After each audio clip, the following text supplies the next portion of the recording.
Doctor Yunus সাহেবকে Islamic হইতে হবে। ওনাকে আমরা ভালোবাসি, উনি ওয়ার্ল্ড ওয়াইজ একজন স্কলার, ফেমাস, নোবেল বিজয়ী এবং অনেক বড় বুদ্ধিদীপ্ত একজন মানুষ। কিন্তু ওনার ভিতরে আলহামদুলিল্লাহ ওনার সম্বন্ধে আমার যদ্দূর স্টাডি, আমি ওনাকে একজন মাওলানার মতন দেখি। ইউনূস সাহেবকে একদম মাওলানার মতো দেখি।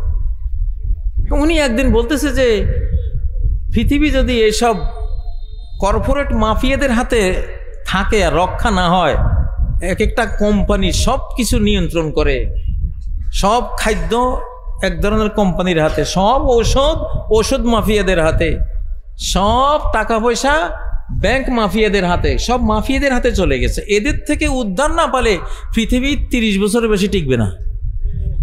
তাই বললাম যে এইটা তো উনি ওনার আক্কল জ্ঞান খরচ করে বলতেছে, এইটাই তো হাদিসেরও কথা যে পৃথিবীর বয়স খুব একটা, মানে আমাদের মুসলিমরা আমরা পৃথিবীতে ইমাম মাহদী ঈসা আলাইহিস সালাম সহ আমরা ধরেন 50 বছরের একটা অর্ধ শতাব্দীর একটা সোনালী অধ্যায় আমরা পাবো ইনশাআল্লাহ। এরপরে কাফেররা থাকবে, এরপরে সিংহের ফুৎকার আসবে, সেগুলি অন্য। কিন্তু মুসলিম উম্মাহ ইমাম মাহদী এবং এখন থেকে আফগানিস্তানে ইসলামের চেয়ে আরো পৃথিবীর অন্যান্য দেশেও আসবে, বাংলাদেশেও মন রেডি হয়ে গেছে আলহামদুলিল্লাহ। মানুষের অন্তর রেডি হয়েছে আল্লাহর জন্য। কার জন্য? আল্লাহর জন্য। আল্লাহর জন্য রেডি হয়েছে। এই বাংলাদেশ দেখতে মদিনা শরীফের মতো। মদিনার 3 দিকে ঘেরাও, একদিকে বের হওয়ার রাস্তা। মদিনার 3 দিকে পাহাড়, একদিকে শুধু বের হওয়ার রাস্তা। বাংলাদেশ 3 দিকে ঘেরাও, শুধু একদিকে বের হওয়ার রাস্তা। 3 দিক কি? একদিকে হলো সাগর, একেবারে আপনাদের এই কক্সবাজার থেকে শুরু করে সেই খুলনা, বরিশাল, বাকেরগঞ্জ পর্যন্ত নদী আর সাগরের বেষ্টনী ঘেরাও, ঠিক না? আর পঞ্চগড় থেকে সিলেট, সিলেট থেকে চিটাগাং পর্যন্ত পাহাড়ের বেষ্টনী। তাহলে 3 দিক আমাদের, 2 দিকে পাহাড়, একদিকে সাগর। শুধু সাতক্ষীরা, রাজশাহী, যশোর ওই অঞ্চল দিয়ে স্থল অঞ্চল, ওই দিক দিয়ে বের হওয়ার রাস্তা। এই জন্য আগের যুগের সামরিক বিশেষজ্ঞরা বলেছেন বাংলাদেশ এমন একটা দেশ, এই দেশে ঢোকার 100টা রাস্তা আছে, বের হওয়ার রাস্তা একটাও নেই। কেউ যদি ঢুকছে তো মরছো। আল্লাহু আকবার। কেউ যদি ঢুকছে তাহলে মরছো তোমরা, এই দেশে ঢুকো না। তো যাই হোক, বলতেছিলাম 3টা গুণ থাকলে আপনারা বিজয়ী থাকবেন ইনশাআল্লাহ। প্রথম গুণটা কি? ইসলামিক, আমরা খাঁটি মুসলিম, প্র্যাকটিসিং মুসলিম। কারা কারা রাজি আছেন? আল্লাহুম্মা আমিন, আল্লাহুম্মা আমিন। 5 ওয়াক্ত সালাত পড়বেন, আর মেয়ে লোকগুলিরে পর্দা করাবেন। মেয়ে লোকগুলিরে, মেয়ে লোকরাই রাষ্ট্র। রাষ্ট্র মানে নারী, নারী মানে রাষ্ট্র। মেয়ে লোক হলো আসল রাষ্ট্র। যেই জাতি মেয়ে লোক হেফাজত করে না, সেই জাতির রাষ্ট্র টিকে না। সেই জাতির রাষ্ট্র টিকে না। আমি একটা থিওরি দিয়েছিলাম কোরআন থেকে, বলেছিলাম যে আমেরিকা, ইউরোপ সহ যত রাষ্ট্র আছে, কেউই মেয়ে লোক রক্ষা করো না এখন এই যুগে, তোমাদের রাষ্ট্র একটাও টিকবে না। আগামী 1 দশকের মধ্যে দেখবা সব মুসলিম হয়ে গেছে এবং মুসলমানরা এই সব দেশ শাসন করতেছে ইনশাআল্লাহ। মেয়ে লোক মানি রাষ্ট্র মানি। মেয়ে লোক হলো পাওয়ার কেন্দ্র, মানব সমাজের পাওয়ার কেন্দ্র। একটু ভালো করে বুঝেন, একটু ভালো করে বুঝেন মাসলাটা। মেয়ে লোকের পর্দা কেন করাবেন? মেয়ে লোক ঢাকলেন মানে রাষ্ট্রটা ঢাকলেন। একটা মহিলা মানুষকে, মা জাতিকে ঢাকলেন পর্দা দিয়ে, স্কার্ফ দিয়ে, জিলবাব দিয়ে, তার মানে কি? আপনি রাষ্ট্রটাকে ঢাকলেন, রাষ্ট্রটাকে নিরাপদ করলেন। ইহুদি জাতির কোনো রাষ্ট্র কেন নাই? ইহুদি জাতির রাষ্ট্র কেন নাই? কি গজবটা পড়েছে, কি লানতটা পড়েছে, কেন পড়েছে? মূল কারণ সারা পৃথিবীর নারী জাতি তাদের নারীদেরকে নষ্ট করেছে তারা, এবং তাদের ফর্মুলায় গোটা পৃথিবীর নারীরা নষ্ট হয়েছে। যত হলিউড, যত বলিউড, যত নাচ গান, উলঙ্গপনা, ডার্ক ওয়েব, যত ব্লু ফিল্ম, যত রকমের নোংরাম নিষিদ্ধ পল্লী, সব কিছুর উদ্গাতা হলো ইহুদি জাতি। আল্লাহ এমন লানত দিয়েছেন, তোদের কোনো রাষ্ট্রে আমি দেব না, যা অপদার্থ কথা। তুই পুরুষ মানুষ, তোর রাষ্ট্র লাগে, তুই রাস্তায় ঘুমাবি, কদমতলায় ঘুমাবি, তুই রেল স্টেশনে ঘুমাবি, তুই তো লোহার রড, তোর তো রাষ্ট্র লাগে না। রাষ্ট্র লাগে তো নারী জাতির, মা জাতির, ঘর লাগে তো মা জাতির, ঠিক না? সে মা জাতিকে নষ্ট করেছিস, তোর রাষ্ট্র কেন দেব? যে রাষ্ট্রটা তারা জোর করে নিয়েছিল সেটা এখন যা যায় অবস্থা। এক্সাম্পলটা ঠিক আছে? এরপরে দ্বিতীয় এক্সাম্পল, সোভিয়েত ইউনিয়ন গোটা নারী জাতিকে রাষ্ট্রীয় মালিকানাভুক্ত করে দিয়ে কোনো স্বামী নেই, কোনো কিছু নাই, মহিলাগুলি গরু ছাগলের মতো একেবারে দিয়ে দিস। আল্লাহ কয় তোদের এই রাষ্ট্র আমি রাখবো না। একটা সাম্রাজ্য তৈরি হলে কমপক্ষে 100, 150, 200 বছর টিকে। ওরা 60 বছরের পরে ক্ষয় শুরু, 70 বছর পরে একবারে দফাস করে শেষ। মহিলার কারণে। কিসের কারণে? মহিলার কারণে। যে জাতি মহিলা রক্ষা করে না সেই জাতির রাষ্ট্র টিকে না। যেই পরিবার মহিলাদের রক্ষা করে না সেই পরিবারও টিকে না, আস্তে আস্তে ছন্ন ছাড়া হয়ে যায়। কথা বুঝেছেন? হযরত ইউসুফ আলাইহিস সালাম একজন মহিলার পরীক্ষা এমনভাবে পাশ করেছেন, আল্লাহ বলেন যা ইউসুফ তুই আমার পরীক্ষা পাশ করলি। মহিলা হলো একটা পৃথিবীর সমান, সে ভূমি। নিসাউকুম হারসুল লাকুম, তোমাদের নারীরা তোমাদের ভূমি, তোমাদের খামার, তোমাদের ক্ষেত, ঠিক না? সেও একটা ভূমি, মানব ভূমি, তার মধ্যে মানুষ জন্ম নেয়। কি জন্ম নেয়? তাহলে হে ইউসুফ, তুমি যখন এই সবচেয়ে মূল্যবান ভূমির তুমি পরীক্ষা পাশ করেছো, তোমারে আমি মিশরের ভূমি দিয়ে দিলাম, যাও। জুলাইখার পরীক্ষা ইউসুফ আলাইহিস সালাম পাশ করে মিশরের আজিজ হয়েছিলেন। সুবহানাল্লাহ। বাংলাদেশে 1975 সালে ডালিমের স্ত্রীর উপর অত্যাচার করে এবং আরো অনেক মানুষের নারীদের সম্ভ্রম নষ্ট করে যে শাসক পরিবারটা ছিল একেবারে সমূলে ধ্বংস হয়ে গেছিল। এক্সাম্পলটা বনে কিনা? বনে। আর এই যে এটা হলো ভিতরের কারণ। বাবারে, কোরআন যত পড়বেন তত ভিতরের কারণগুলি বুঝবেন, আর কম পড়লে ভাষাগুলি বুঝবেন। এই যে 2024 সালে যে এইভাবে নিপাত হলো, এটারও মূল কারণ নারীদের উপরে অত্যাচার। প্রত্যেকটা অফিসে গোপন রুম, প্রত্যেকটা অফিসে গোপন রুম। তাদের আমলে ধর্ষণের সেঞ্চুরি হয়, ঠিক নয় কি? কোন নারীরা তাদের সম্ভ্রম নিয়ে তারা বিশ্ববিদ্যালয়ে কোথাও হিজাব নিয়ে তারা নিরাপদ থাকতে পারেনি। আল্লাহ এমন ঘৃণা করেছেন। আমি তো এই জন্য বলি যে এই চরিত্র যাদের হয়েছে, ইনশাআল্লাহ আগামী 50-60 বছরে আর তোমরা ক্ষমতা চিন্তা করো না, গেছো। আল্লাহ এতটা ঘৃণা করেন এটাকে। এই জন্য বলছি আপনারা নারীদেরকে যত বেশি হেফাজত করবেন, আগামী দিনে 7 মহাদেশের রাজত্ব মুসলিম জাতি পেয়ে যাবে। কেন পাবে? এরাই একমাত্র নারীদেরকে হেফাজত করে।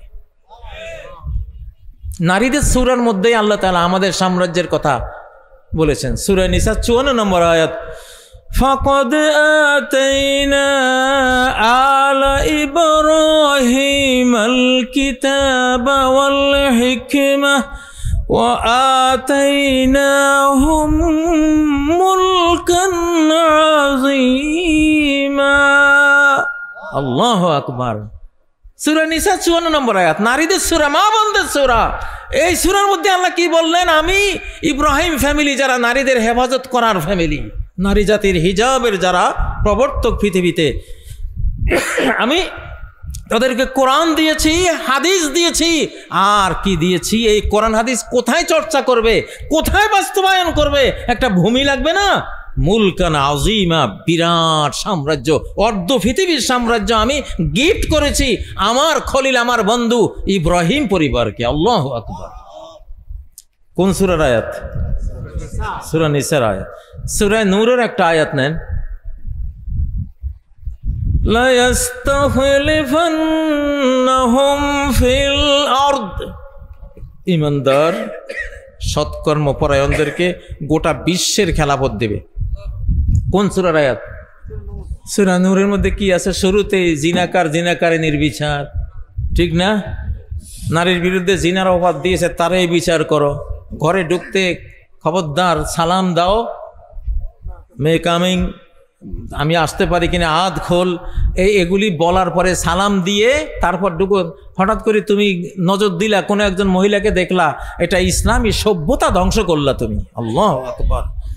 দেখেন এই সূরা নূরের মধ্যে আল্লাহ বলছেন, এই সূরা নূরের এই ধারাগুলি যদি কোনো মুসলিম সমাজ যদি রক্ষা করে, আমি বিশ্ব খেলাফত তাদেরকে দিয়ে দেব ইনশাআল্লাহ। আমরা তো এটা রক্ষা করব। প্রিয় বন্ধুরা, তো আপনাদের কাছে কথা এটা, বাংলাদেশে সফল থাকতে হলে 1 নম্বর কি থাকতে হবে, কি হইতে হবে? ইসলামিক। 2 নম্বর বাংলাদেশি হইতে হবে। এই মানচিত্রের সংস্কৃতি, এই মানচিত্রের ভালোবাসা, এই মানচিত্রের সাথে আপনার প্রেম ভালোবাসা থাকতে হবে। থাকবেন বাংলাদেশে, ভালোবাসা দিবেন ভারতের, I love you, out, get out, Allah get out করে দেবে, বুঝছেন? গেট আউট হয়ে যাবেন। অথবা বাংলাদেশে থাকেন, ভালোবাসা আমেরিকার লগে, ভালোবাসা ইউরোপের লগে, এরকম বেয়াদব গোস্তাখের আল্লাহ তাআলা এই দেশে। আমি কিন্তু জানি কইতেছি, এগুলির জানার উৎস কি সেগুলি আপনাদেরকে বলতেছি না। এই কথাগুলি কিন্তু একেবারে স্পষ্ট জেনে বলতেছি আপনাদেরকে, নাহলে 3টে আমি কোত্থেকে বলবো? এই 3টা কথা খুব জেনে বুঝে বলতেছি। জানা বোঝার সব সূত্র বলা যায় না। আমার গবেষণায়, আমার কোরআন হাদিসের বিচরণ থেকে, আমার সূত্র থেকে আমি আপনাদেরকে দিচ্ছি, কিন্তু সফল হবেন ইনশাআল্লাহ। সফলতা যেটা আসছে এই কারণে আসছে, আল্লাহ চান যে তোমরা এই মানচিত্র, আল্লাহ জানে এই পবিত্র মানচিত্র আমার নামে নেওয়া হয়েছিল 47 সালে, মুসলিমের জন্য নেওয়া হয়েছে, ইসলামের জন্য নেওয়া হয়েছে, মানে আল্লাহর জন্য। কার জন্য? এটা পুরাটাই একটা মসজিদ।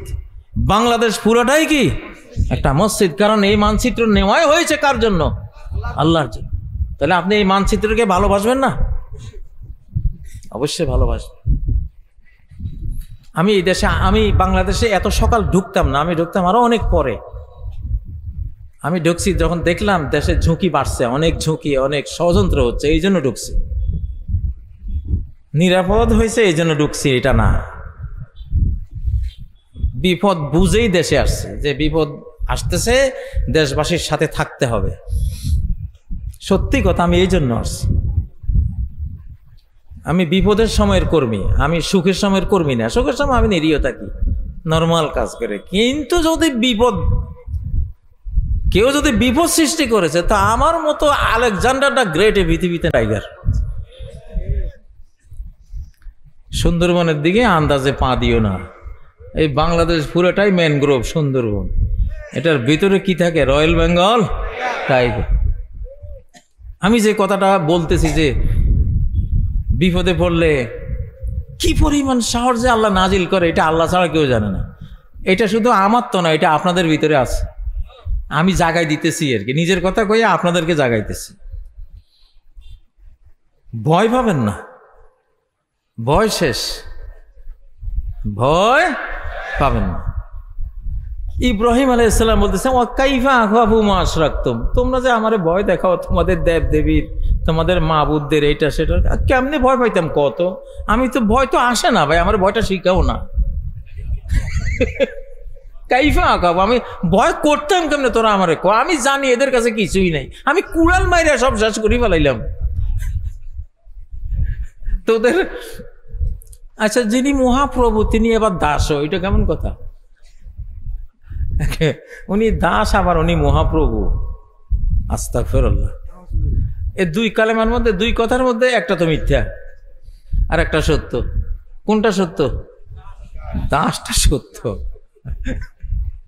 দাসটা কি সত্য? সত্যের দলিল আছে না নাই? ইন কুল্লু মান ফিস সামাওয়াতি ওয়াল আরদি ইল্লা আতির রহমানি আবদা। আসমান জমিনের যত সৃষ্টি আছে রহমানের কাছে সবাই দাস, দাস হয়ে আসতে বাধ্য। আল্লাহু আকবার। তুই কি মহাপ্রভু হইলি? তোরে ভুলিসে হ্যান্ডকাপ লাগা, এটা একটা মহাপ্রভু হইল? এমন নাম, নিকৃষ্ট নাম। আখনাউল আসমায়ে ইনদাল্লাহ শাহানশাহ, যে নিজেকে শাহানশাহ নাম রাখে, মহাপ্রভু। শাহানশাহ বাংলা তর্জমা করলে অনেকটা মহাপ্রভু, রাজাদিরাজ, মহাপ্রভু। আল্লাহ, এটা নিকৃষ্ট একটা নাম, আস্তাগফিরুল্লাহ। তো এইসব নাম আসলে আল্লাহ তাদের হেদায়েত করেন। প্রিয় বন্ধুরা, তো 2 নম্বর কথা কি বলছি সফলতার জন্য? 1 নম্বর ইসলামিক হইতে হবে, বাংলাদেশি হলে বাংলার মাটি আপনাকে কবুল করে নেবে ইনশাআল্লাহ। বাংলাদেশকে ভালোবাসবেন, বাংলাদেশের মাটি, বাংলাদেশের গাছগাছালি, পাক পাখালিকে ভালোবাসবেন, বাংলাদেশের মানুষগুলিকে ভালোবাসবেন, বাংলাদেশের খাদ্য যা আল্লাহ দিয়েছেন আমরা সব কিছুকে ভালোবাসবো ইনশাআল্লাহ।